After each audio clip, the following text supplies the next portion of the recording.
Now, the Yeah. decentralized identifiers came about because when we looked at the IDs, you notice I mentioned an issuer ID and a subject ID. We were trying to Yeah. figure out what should go there. And in particular, for the subject identifier, we thought, well, what are we going to do?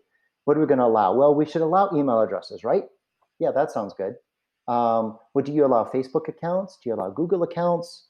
And then we thought, you know what? Maybe we should just make it a URL and say it's, you can trust URLs, right? Hmm. Well, the URLs depend on the domain name system.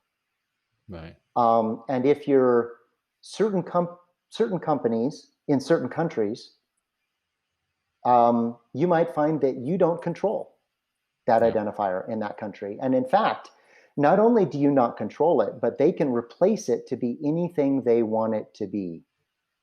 Right. This is important. And we realized no one controls their own identifiers today, right?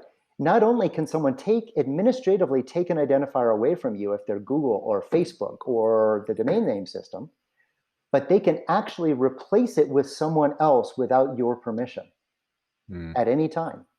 Yeah. Okay, well, luckily, when we were realizing we had this issue, blockchain technology existed, and we thought, you know what? Maybe we can actually create identifiers that are anchored on a blockchain. Now, what does anchored mean? All anchored means is that essentially the existence of that identifier is in some way tied to a particular blockchain that is not controlled by any one centralized entity. Okay, so now you can have identifier that you can say that you own. We actually don't use the word own anymore because that has problems. We say you control that identifier because you are the one who has the keys necessary to prove the creation of that identifier. And as long as you don't give away those keys, no one else can go in and have that identifier mean or point to something else. And that's where the notion of a decentralized identifier came from.